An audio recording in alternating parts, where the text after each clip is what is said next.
Hi, greetings, Valhovians. Hooving Queen here. Hope I have a good week so far. Well, our look at the 9th Doctor era now continues. Look at the 12th Doctor era now continues on with Under the Lake. The crew of an underwater mining facility in Chathanis, Scotland in 2119 discover alien craft in the ruins of a submerged town. They bring aboard only to find it is missing one of its 2 power cells and 4 glyphs carved in the interior walls. Suddenly the craft's engines ignite, and Commander Moran is killed in the act of pushing another out of the way. Later, the crew finds 2 ghostly figures, Moran and an unidentified alien, roaming during the night cycle, soundlessly chanting before turning to attack the crew. The crew takes shelter in the base's Faraday cage, which the ghosts cannot enter. The 12th Doctor and Clara later arrive via the TARDIS and are briefed by Acting Commander Cass, who is deaf and assisted by her interpreter Lund. Suddenly, the base's systems switch into the night cycle, and before they can restore the day cycle, the ghosts have killed another crew member, and soon the ghost of that crew joins the other 2. The Doctor recognizes the alien ghost as Tivolian, a cowardly peaceful race. Cass calls for an evacuation shuttle only to learn one has already been dispatched. The Doctor orders it to turn around, believing the ghosts have a nefarious purpose. The Doctor is able to lure the ghosts into the Faraday cage, and with Cass's help, can read chanting. The Dark, the Sword, the Forsaken, the Temple. The Doctor determines these are galactic coordinates pointed at this location, and believes that the ghosts are killing the crew and trying to draw more victims to boost the strength of the broadcast of this signal.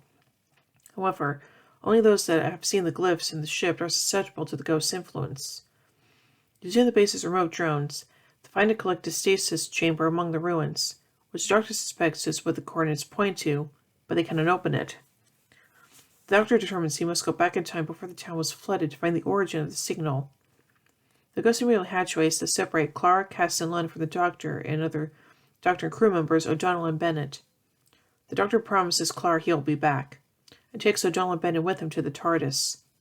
Shortly after the TARDIS's departure, Clara, Cass, and Lund witness a new ghost outside of the base. That of the Doctor. Bum bum bum. So now let's take a look at some continuity surrounding this episode. The Doctor says that the ghost in the top pad is from the planet Tivoli, first mentioned in the 11th Doctor story The God Complex, which featured a member of its native species named Gibbous. When pondering what the ghosts actually are, the Doctor eliminates the possibility they are flesh avatars, autons, or digital copies of the Nethersphere. One of the Doctor's cards has him offering reassurance that no one, among other disasters, is going to be exterminated/upgraded. This is Kurt's response to potential Dalek and/or Cybermen encounters. Another apology is for dropping someone off in Aberdeen. A reference to story's Hand of Fear and School Reunion, when the Doctor mistakenly dropped off companion Sarah Jane Smith in Aberdeen rather than Croydon. And now let's take a look at some outside references. When planning to abandon the base, Cass wants her superiors to send Marines or Ghostbusters, an allusion to the 1984 film. She tells the Doctor that he can do the whole cabin in the woods thing if he wants to stay, another film reference. The Doctor mentions meeting Shirley Bassey, and reveals that he is not a fan of Peter Andre's Mysterious Girl. After serving a 2-week airing of the song, he was bragging for the brush of Death's merciful hand. And now finally, let's take a look at the production of this episode. The read-through draft of the script for this episode, glimpsed in the online Dr. X draft focusing on Cass and Lund, was titled Ghost in the Machine. And now finally, let's take a look at some cast notes. Colin McFarlane, who plays Rand in this episode, had previously featured in the 2007 Christmas episode Voyage of the Damned, in which he voiced the Heavenly Host, and additionally appeared in spin-off series Torchwood, in 4 episodes Children of Earth as General Pierce.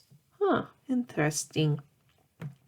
So overall, this episode does kind of give off some kind of spooky horror vibes, and that's the kind of thing I like about Doctor Who, is that, yeah, it can get pretty scary sometimes, so yeah. So overall, I give Under the Lake 4 sonic screwdrivers out of 5.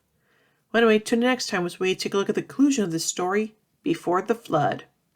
Well, hope you enjoyed this review. If you did, be sure to give it a thumbs up, share it around. Don't forget to subscribe and hit the bell icon to be notified about when I upload videos. And if it helps support this channel further, then please be sure to check out my Patreon page. Link is always in the description below.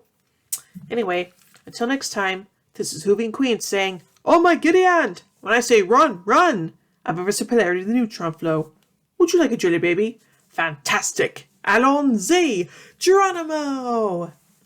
Bow ties are cool, fezzes are cool, and Stetsons are cool.